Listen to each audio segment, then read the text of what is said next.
자, 이번 영상의 주제는 정제 탄수화물을 먹되 칼로리를 조절해서 먹으면 괜찮은가에 대해서입니다. 댓글로 이제 왼쪽에 떠있는 내용과 같은 질문이 올라왔고 그 질문에 대한 두 번째 답변 영상입니다. 일부 영상을 안 보셔서 질문 내용을 확인하지 못하신 분은 지금 화면을 일시정지하시고 질문 내용을 먼저 확인을 해주세요. 자, 그러면 질문 내용을 정리를 해보면 총 두 가지 질문으로 정리가 될 수 있겠죠. 첫 번째는 적절한 탄수화물 섭취량은 얼마인가? 두 번째 질문은 정제 탄수화물을 먹되 칼로리를 조절해서 먹으면 괜찮은가에 대해서입니다. 적절한 탄수화물 섭취량에 대해서는 일부 영상에서 다뤘고 지금 오른쪽 상단에 해당 영상 링크가 나오고 있으니까 궁금하신 분은 클릭하셔서 보시면 되고요. 이번 영상에서는 정제 탄수화물을 먹되 칼로리를 조절해서 먹으면 괜찮은지에 대해서 이야기를 해보도록 하겠습니다. 결론부터 말씀드리자면 정제 탄수화물을 먹되 칼로리를 조절해서 먹게 되면 체중을 유지한다든지 혹은 다이어트를 하는 게 가능합니다. 그러니까 만약에 우리 몸에서 100이라는 에너지가 필요한데 정제 탄수화물로 그 100 에너지에 해당하는 만큼 먹었다고 가정을 할게요. 자, 그러면 정제 탄수화물을 먹었기 때문에 혈당이 급격하게 올라가는 문제가 생기죠. 그럼 혈당을 낮추기 위해서 들어왔던 에너지 중에 일부를 지방으로 변환해서 저장을 하게 됩니다. 예를 들어서 30 정도가 저장됐다고 가정을 할게요. 자, 그러면 우리 몸에서 필요한 에너지는 100인데 30이 지방으로 저장됐기 때문에 실제로 몸에서 쓸 수 있는 에너지는 70이잖아요. 그죠? 그럼 에너지가 30이 모자라기 때문에 이후에 추가적으로 배고픔이 느껴지게 돼요. 여기서 배고픔을 참지 않고 음식을 추가로 더 먹을 경우에는 아까 저장됐던 30의 지방을 쓸 필요가 없는 거잖아요. 그러니까 계속해서 반복되다 보면 지방 축적량이 늘어나는 경우 결국 비만이 되는 건데, 만약 여기서 배고픔을 참고 음식을 먹지 않으면 어쩔 수 없이 아까 저장했던 지방을 꺼내서 써야 된단 말이에요. 그러면 체중이 유지된다든지 혹은 다이어트가 가능해요. 정확하게 말하면 더 다이어트가 된다고 보시면 돼요. 왜 그러냐 하면 그 에너지 변환 문제 때문인데, 그 에너지 30은 지방으로 변환하는 과정에서 손실이 발생하기 때문에 30보다 적은 양의 지방으로 저장이 됩니다. 그리고 저장된 지방을 다시 에너지로 바꿀 때도 손실이 발생하기 때문에 더 적은 양의 에너지가 돼요. 그러니까 100의 에너지가 들어왔고 30이 지방으로 저장됐다가 다시 에너지로 바뀌면 그 총량이 100보다 낮아진다는 거예요. 몸에서 필요한 에너지는 100인데 쓸 수 있는 양이 더 줄었기 때문에 결과적으로 체중이 줄어드는 거죠. 그리고 그 질문에 나왔던 정제 탄수화물 먹으면 근육이 빠지는 근손실이 발생한다라는 것 같은 경우는 요거랑 연결이 가능합니다. 근손실이라는 거는 몸에 충분한 양의 에너지가 공급되지 않을 때 몸에서 에너지 소비를 줄이기 위해서 근육의 양을 줄이는 걸 근손실이라고 합니다. 자, 그러면 내가 정제 탄수화물을 먹었다고 해서 그게 근육을 없애는 효과를 가지는 건 아니에요.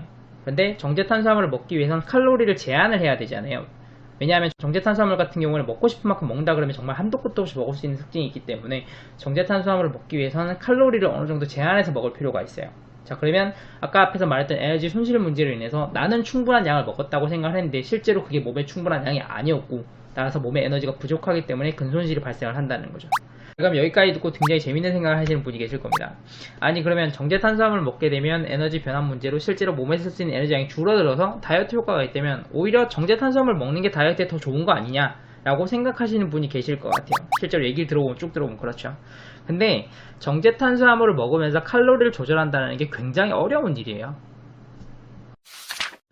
자, 어떤 음식을 먹던지 간에 칼로리를 조절해서 먹으면 체중을 유지한다든지 혹은 다이어트하는 것이 가능하다. 이건 굉장히 많이 들어본 얘기잖아요. 칼로리 다이어트 이론이에요. 근데 이 칼로리 다이어트 이론은 10년도 더 전에 나온 다이어트 방식이고 이론 자체가 매우 단순하고 설득력이 있기 때문에 정말 많은 사람이 도전하는 다이어트 방식이에요. 지금도 이 다이어트에 도전하시는 분들이 굉장히 많이 있어요. 근데 이 다이어트에 도전하시는 분들이 대부분 다 실패를 해요. 이제 이걸 가지고 이제 이런 사람들 비난하시는 분들이 굉장히 많아요. 왜 그것도 못 찾냐, 네가 그렇게 먹으니까 살이 찌지, 의지를 가지고 해봐라, 이런 식으로 얘기를 하시는데, 사실 이건 이 사람들이 비난을 받아야 되는 문제는 아니라고 생각해요. 왜냐하면 정제 탄수화물로 인한 식욕 증가는 사람의 의지를 참을 수 있는 레벨이 아니에요. 이건 굉장히 어려운 거예요.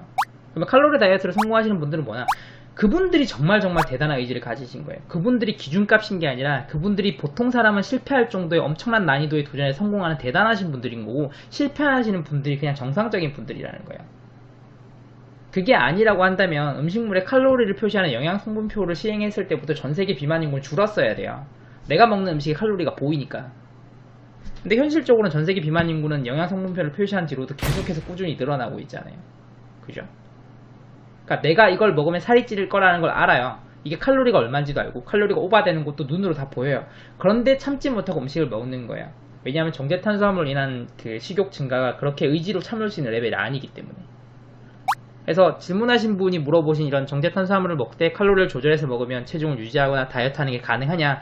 이론상 가능하기는 해요. 근데 실제로 실행하려고 하면 의지력이 정말 강하신 분이 아니면 굉장히 힘드실 거고, 의지력이 정말 강하신 분들이라고 하더라도 굉장히 괴로우실 거예요. 그래서 애초에 다이어트를 할 것 같으면 정제탄수화물을 피하시는 게 오히려 낫다라는 거예요.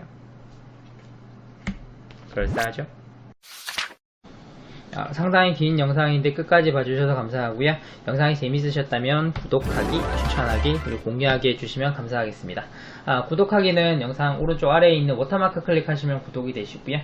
그러면 저는 다음 시간에 또 다른 영상으로 찾아오도록 하겠습니다. 다음 시간에 만나요. 안녕.